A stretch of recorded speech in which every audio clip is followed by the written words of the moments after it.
Fala estudante, meu nome é Gabriel Assunção e você está no canal Investir e Viver. E nesse vídeo a gente está no capítulo 1 do livro Introdução à Economia do Mankiw, no princípio número 7, que é: às vezes os governos podem melhorar os resultados dos mercados. Então já comenta aí qual que é a sua faculdade e vamos lá para esse vídeo. Então vamos voltar nessa frase, né? Às vezes os governos podem melhorar os resultados dos mercados. Então, atente-se a essas duas palavras, às vezes e podem, né? Não necessariamente vai ser sempre que vai poder, e pode é diferente de que vai fazer, pode ser o contrário também. Então tem que tomar muito cuidado, né? Não é uma coisa assim, não está escrito que sempre os governos vão melhorar os resultados dos mercados. Não, está escrito que às vezes os governos podem melhorar os resultados dos mercados. Vamos dar uma debatida sobre isso. Então, porque a gente estava falando sobre a mão invisível, né? Será que a mão invisível lá que o Adam Smith cita, ela é suficiente? Será que ela vai gerar os melhores resultados? Porque aparentemente, se o mercado sabe fazer tudo, não precisa do governo. Para que precisa do governo, né? Então a gente vai debater por que existe o Estado, quais seriam as funções do Estado e como que eles podem dar uma melhorada em algumas questões. Então, justamente o que o Mankiw diz é que um dos objetivos da economia é entender e estudar o papel e o objetivo do Estado dentro das políticas governamentais, atuando na economia. Então, vamos para a questão mais básica, assim, né? Para que a gente consiga trocar, para que a gente consiga, bom, eu vou fazer batata, você vai fazer carne, a gente troca e nós dois comemos carne e batata, a gente tem que ter uma relação de confiança. Então, a confiança, ela é até um método para verificar o desenvolvimento econômico dos países. Quanto mais você confia no seu próximo, no seu coleguinha, na pessoa do bairro do lado, assim, mais você está disposto a fazer o seu próprio trabalho e depois trocar. E menos você vai estar preocupado em se proteger do amiguinho, menos você vai gastar com segurança. Então, exemplos, né? Por exemplo, você está num lugar que você sente muita segurança, que ninguém vai invadir sua casa. Então você vai gastar menos com portão, você vai gastar menos com parede, menos com câmera, menos com muitas dessas coisas. E se você já ouviu falar da falácia do vidro quebrado, que fala sobre isso, esses recursos que estariam sendo perdidos com proteção, eles acabam indo para outros lugares mais interessantes, né? E a gente não pode pensar, então a pessoa que vende câmera vai ficar pobre. A questão que eu estou querendo trazer se você não precisa ter medo do seu próximo, você está mais disposto a produzir tranquilo e depois trocar. Então, essa questão da confiança, ela é muito importante. E o Estado ajuda em algumas dessas coisas. Então, o que tem no livro? Que o Estado é necessário para que existam regras e o controle de seu cumprimento, além de instituições. Então, por exemplo, a justiça é muito importante, porque você assina contratos com as pessoas, mas se elas não cumprem e se você não consegue ir pelo diálogo, antes da barbárie, o que você pode recorrer? À justiça. Né? Então lá você vai, junto com o seu contrato, você vai recorrer aos seus direitos e a justiça, de uma maneira imparcial, vai tentar ver, vai tentar ponderar o que cada agente deve fazer diante daquela situação. Então, mais ou menos por esse sentido. Então, se a gente quiser pensar de uma maneira um pouco mais lúdica, a gente pode dizer que as famílias e as empresas são os jogadores do mercado, né, que estão atuando lá. O Estado deve ser o tabuleiro. Então, o Estado ele deve servir como uma base que vai garantir que o lugar do jogo possa ser jogado. Porque se eu tenho um lugar que não tem regras, eu vou ficar com receio de fazer um determinado investimento. Então, por exemplo, eu não vou ser louco de botar o meu dinheiro para ser investido em um país que tem um totalitário comunista lá, porque ele pode simplesmente falar assim, não, isso aqui agora é meu. Então não adianta nada o retorno poder ser excelente, sendo que o cara pode simplesmente da noite para o dia falar, não, agora você perdeu tudo.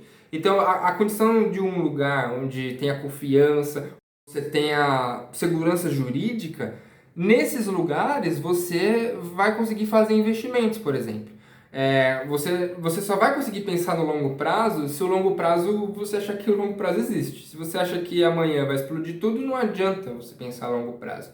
Então essa confiança é assim elementar para o desenvolvimento econômico, porque você precisa de investimento na economia para você conseguir produzir mais no futuro. Então só vai haver investimento se houver a confiança que aquele investimento pode valer a pena, e isso tem a ver com as regras do jogo.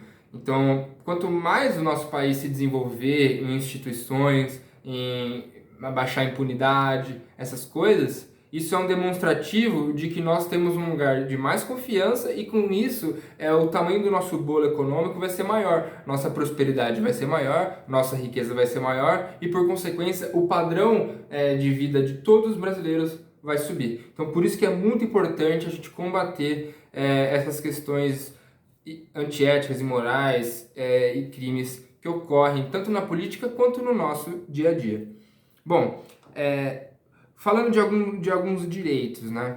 O direito da propriedade, que é a habilidade de um indivíduo possuir e exercer controle sobre recursos escassos. Porque sem esse direito, a pessoa não vai ter incentivo para fazer as suas atividades. E como a gente disse que as pessoas reagem a incentivos, se o fazendeiro não for incentivado a produzir alimento, quem vai comer? Ninguém vai comer. Então, no exemplo dos fazendeiros, por que o fazendeiro vai plantar se ele não tem, se ele acha que o bolo vai entrar lá e vai pegar toda a comida dele?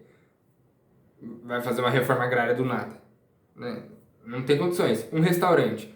Pensa, você vai num restaurante, você come primeiro e paga depois. Quem garante que você vai pagar o que você comeu? Há uma relação de confiança entre as partes de que você vai pagar. É raro você ter que chamar a polícia para o cara pagar, é muito raro.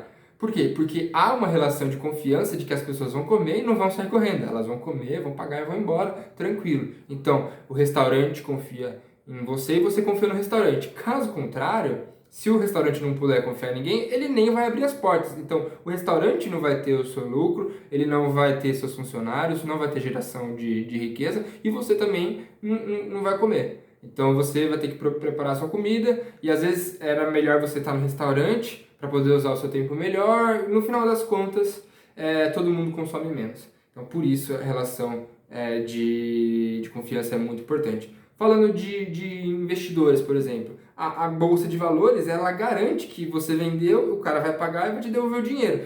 E se essa troca algum não cumprir, a bolsa ela vai garantir que essa transação ocorra, e depois ela vai se responsabilizar por cobrar aquela pessoa que não cumpriu. Mas o investidor ele precisa dessa segurança de que ele vai vender a ação, vai receber o dinheiro, ou vai dar o dinheiro, vai receber a ação. Se não acontece isso, simplesmente não tem muito o que ele querer fazer. Sobre construtores, você não vai construir se vai vir o MST lá e vai tomar a sua propriedade privada. Então, esses são exemplos de direito à propriedade, que é uma das funções que o Estado deve exercer. Outras coisas, polícia e exército. A polícia e o exército vão garantir que na polícia os seus bens, a sua vida vão ser respeitados internamente, e o exército vai garantir também que quem está por fora não queira vir tomar o seu país. Então é um direito de propriedade tanto aqui no micro, nas famílias, tanto no macro, entre países. E então essa é uma das funções do Estado. E aí, qual que é o grande dilema, que é o trade-off lá que a gente falou no primeiro vídeo? Que o Estado ele vai enfrentar uma questão entre eficiência e igualdade, né? Porque às vezes o Estado ele vai querer pensar de uma maneira de valores em que ele quer, por objetivo, distribuir mais a renda. Então ele vai ficar nesse trade-off. E aí, tem uma outra questão que o Estado pode atuar, que são nas falhas de mercado, que tem dois exemplos principais. Então, qual que é a definição de falha de mercado? É uma situação em que o mercado por si só fracassa ao alocar os recursos eficientemente. Então, nesse caso, alguém tem que intervir. Então, por isso que existe a instituição Estado, esse é um dos motivos. Porque, tudo bem, na maior parte das vezes, o próprio mercado, que são os compradores e os vendedores de determinado bem ou serviço, muitas vezes eles vão conseguir resolver o problema. Mas se houver falha de mercado, aí eles não têm mais muito o que fazer. E a principal falha de mercado que a gente deve pensar é a externalidade. Externalidade a gente vai ver no próximo capítulo, é bastante importante, mas basicamente a definição dada é que o impacto das ações de uma pessoa sobre o bem-estar de outras que não tomam parte da ação. Então, eu estou fazendo uma troca, eu e outra pessoa. Só que essa troca que nós estamos fazendo, ela pode afetar outra, né? Então, isso é externalidade. Por exemplo, a Petrobras me vende a gasolina e eu consumo a gasolina. Fizemos uma troca. Eu dei o dinheiro para ela e eu gastei a gasolina. Só que meu carro gerou poluição. E essa poluição, quem vai sentir o cheiro dessa poluição? Meu vizinho. E meu vizinho nem pagou a Petrobras, nem recebeu da Petrobras, eu também não tive nenhuma relação. Então isso é externalidade. E quando ocorrem externalidades, às vezes o Estado precisa intervir. Então, por exemplo, cigarros. Qual que é a externalidade gerada pelo cigarro? Pessoas vão acabar usando mais o sistema de saúde. Então isso vai sobrecarregar o sistema de saúde porque fulaninho decidiu fumar. Portanto, o Estado entende que deve tributar mais os cigarros para que compense essa externalidade do aumento dos custos com saúde causada pela pessoa que está fumando e pela pessoa que está vendendo aquele cigarro. Um outro exemplo de falha de mercado é o poder de mercado. Então, como a gente estava falando de um mercado competitivo, que seriam vários agentes. Imagina que um agente começa a se tornar muito grande, ter muito poder. Então, no poder de mercado, nessa falha, significa que a capacidade que um único agente econômico ou um pequeno grupo tem de influenciar de forma significativa o mercado. Então, acaba que essa competitividade diminui. E aí, quando a competitividade diminui, você começa a conseguir controlar o preço conforme a sua vontade. E quando isso acontece, você diminui a competitividade e você acaba gerando uma falha de mercado, onde não necessariamente os recursos vão estar sendo melhor alocados na economia. Então, agora falando um pouco sobre investimentos, né, porque esse é o coração do canal. O que é bom a gente investir? Talvez seja bom a gente investir em locais onde quase ocorre uma falha de mercado e o Estado não tem muito o que fazer. Então, um exemplo principal é a Coca-Cola, né? Tudo bem que existem bem substitutos para a Coca-Cola, tem o Guaraná, tem a Pepsi, tem vários. Mas a Coca-Cola é única. Então ela tem um monopólio meio que natural, ela pode pôr o preço que ela quiser. Claro que se ela pôr um preço que vai explodir, as pessoas vão começar a tomar Pepsi.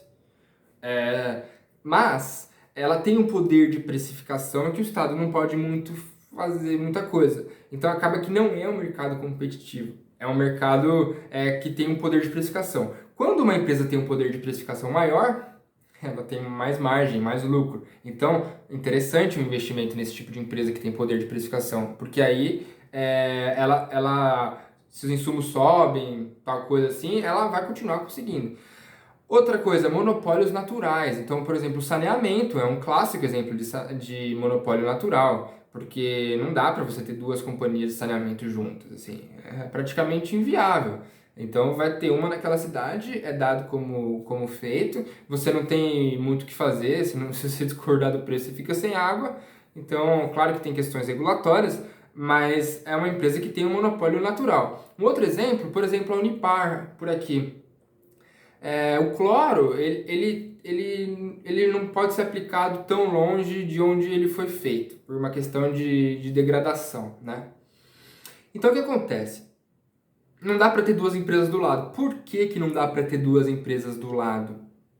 Porque custa tanto você fazer uma nova que o mercado ao redor dela que você vai conseguir atingir torna inviável o investimento, porque vai ter duas empresas competindo por um mercado muito limitado. Então acontece que uma fica aqui, a outra fica ali, a outra fica ali, de tal maneira que todas conseguem sobreviver dentro daquele círculo que pertence a ela. Então ninguém vai querer entrar porque acaba que não vale a pena se duas empresas desse tipo ficam juntas, acaba que as duas se destroem.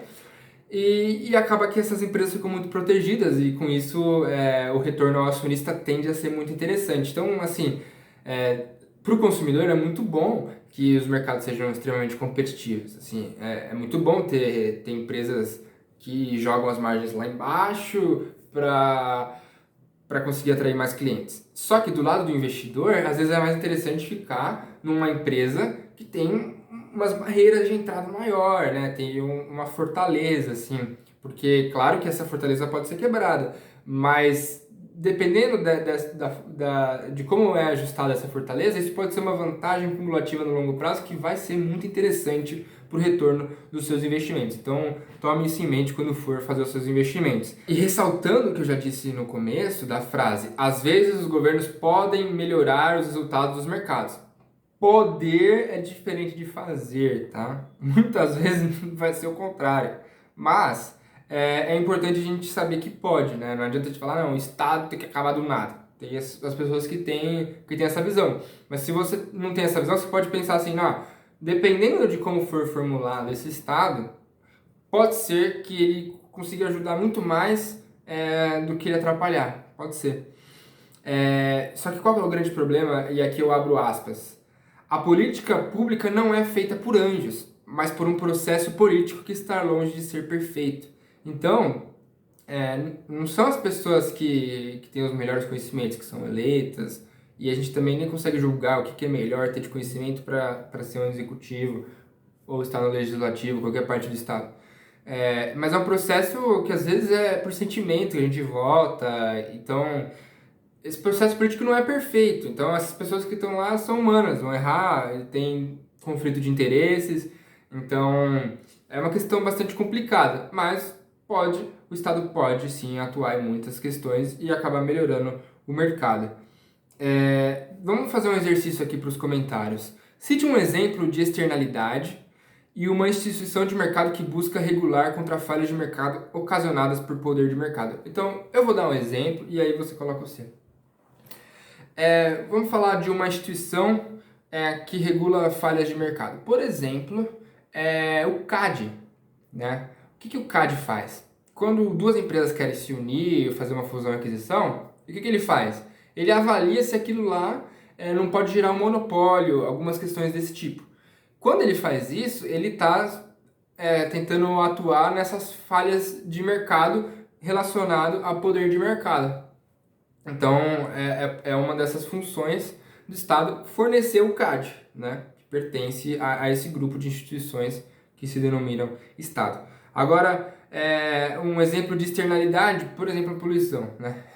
É o mais comum, mas eu espero que você consiga pensar em outros exemplos e consiga colocar exemplos mais interessantes, tanto de externalidade quanto de instituições que atuam na regulação do mercado. Um forte abraço e até o próximo vídeo.